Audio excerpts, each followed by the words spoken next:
Entrepreneurial 2023 avec l'Université Côte d'Azur.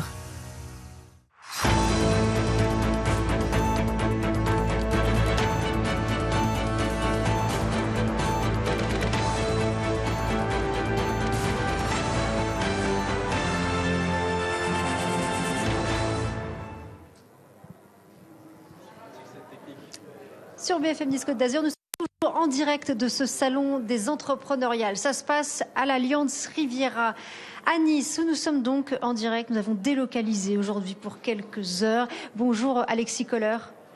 Kevin Kohler. Le cofondateur d'Acticea, entreprise qui est basée d'ailleurs tout près d'ici, à Nice. C'est une entreprise qui est experte du handicap. On parle d'inclusion, c'est le fil rouge aujourd'hui de ce salon. Alors, vous êtes en plein dans le sujet. Vous aidez les entreprises à mettre en place leur politique handicap, c'est ça ? Complètement. Ça fait partie de notre mission de pouvoir les accompagner dans l'animation de leur politique handicap. Alors, vous-même, vous comptez dans vos effectifs plus de 70% de personnes en situation de handicap. Est-ce que c'est la démonstration que ce n'est qu'une question de volonté ?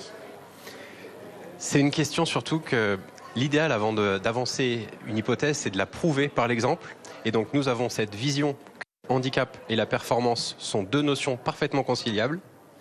Et quoi de mieux que le prouver par l'exemple pour en être la preuve vivante et pour, avant de dire aux autres quoi faire, se l'approprier. Et comme ça, on devient un exemple. Et c'est beaucoup plus simple ensuite de porter cette vision. Et d'inclure des salariés en situation de handicap avec des profils, j'imagine, très différents, parce qu'on l'a déjà évoqué sur ce plateau. Le handicap, ça veut dire énormément de choses. C'est presque 1000 sujets dans un seul. Oui. Il faut se rappeler que la plupart des handicaps sont invisibles. Donc le sujet, c'est pas vraiment le handicap en tant que tel, c'est plutôt la capacité de la personne à tenir le poste, à tenir ses responsabilités, à être performant. Le reste, c'est de l'adaptation, de la compensation, mais ce n'est rien d'insurmontable. Alors, toutes les entreprises ne sont pas aussi bonnes élèves que vous.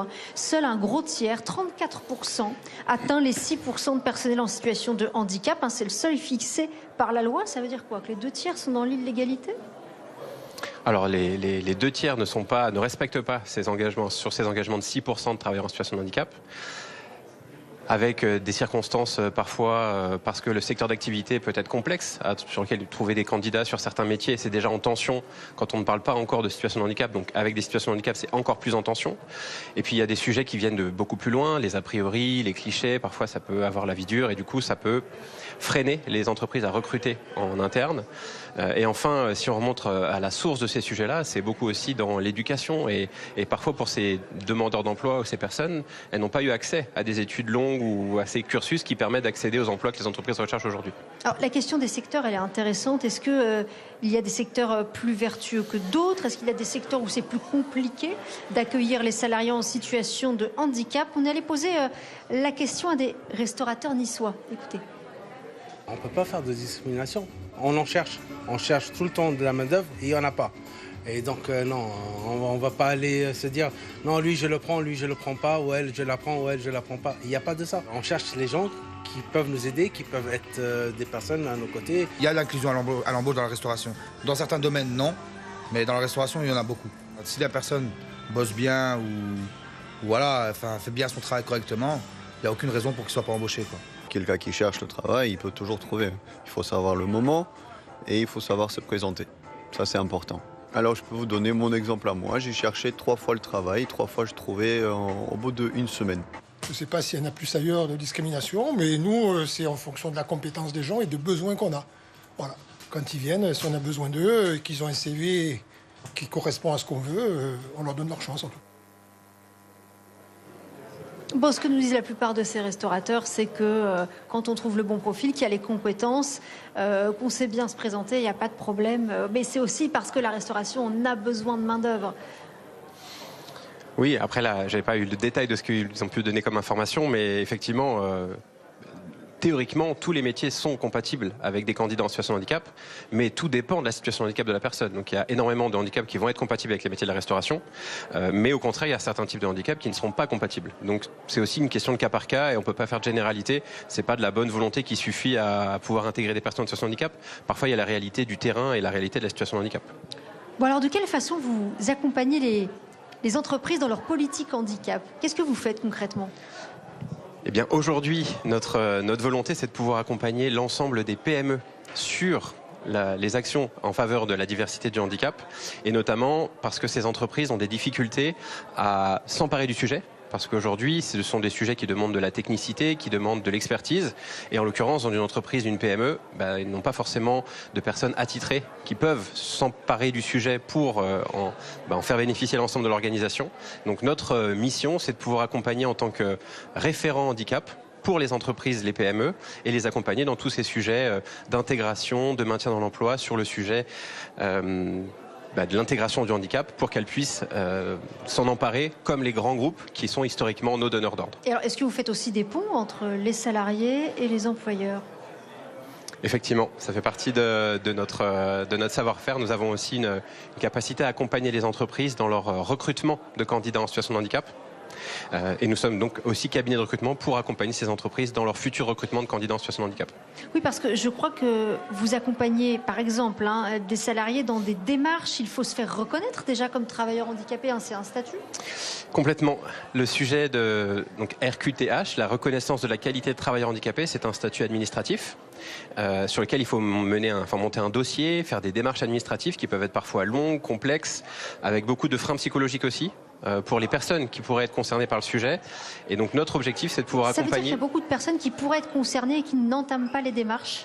Complètement.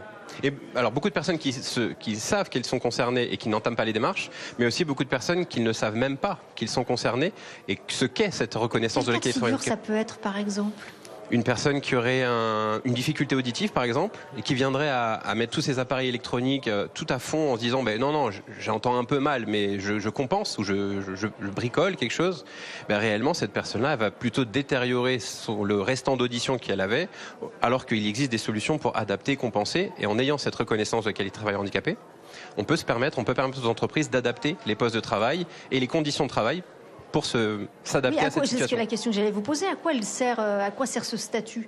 Justement à ça, à pouvoir tenir compte de la situation de la personne et pouvoir adapter, compenser sa situation de travail pour préserver sa qualité de vie au travail, pour aussi prolonger au maximum l'employabilité de la personne dans le temps pour justement éviter des dégradations de sa situation de santé. Donc cette reconnaissance qualité de travail handicapé est très importante. Et quels sont les freins aussi du côté de l'entreprise ? Est-ce que par exemple, parfois, ce sont les investissements à faire pour adapter un poste de travail ? Est-ce qu'il y a encore comme ça des freins concrets dans le recrutement des personnes ? C'est beaucoup de freins psychologiques. C'est plus des freins dans l'esprit que des freins techniques ou des freins logistiques.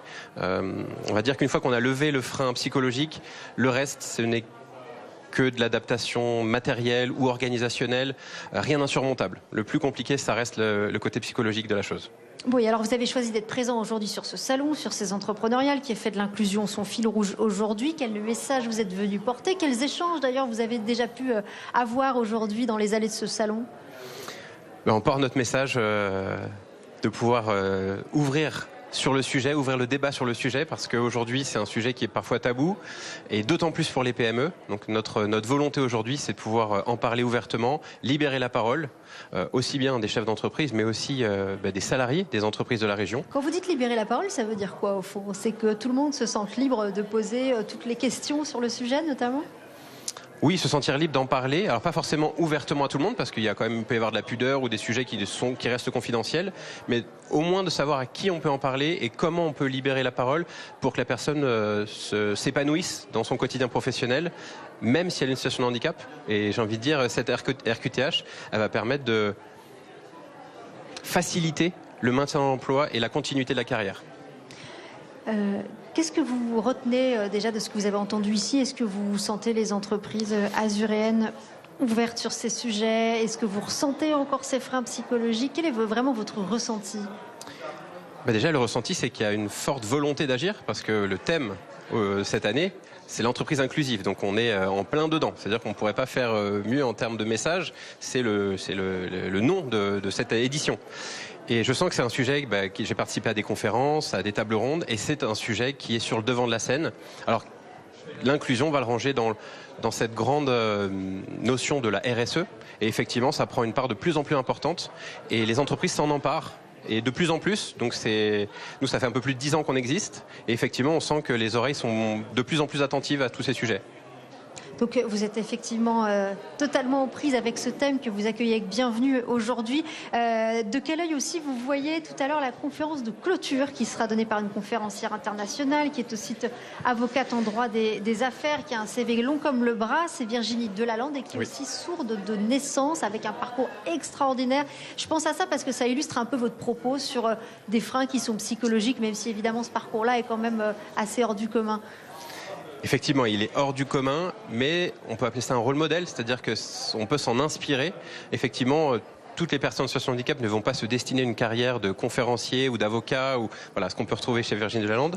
Mais en tout cas, c'est un message qui est très positif et je pense que dans sa conférence, elle en parle et son thème, c'est que rien n'est impossible. Donc c'est empreint de beaucoup d'optimisme et je trouve que c'est intéressant de s'en inspirer pour pouvoir se positionner face à ce sujet qui parfois peut être délicat à traiter. Et un peu d'optimisme, ça fait toujours beaucoup de bien. Merci beaucoup Kevin Koller d'Acticea d'être venu nous voir aujourd'hui. Restez avec nous sur BFM Nice Côte d'Azur. On se retrouve dans un petit quart d'heure avec un nouvel invité, mais d'abord c'est la météo suivie du journal.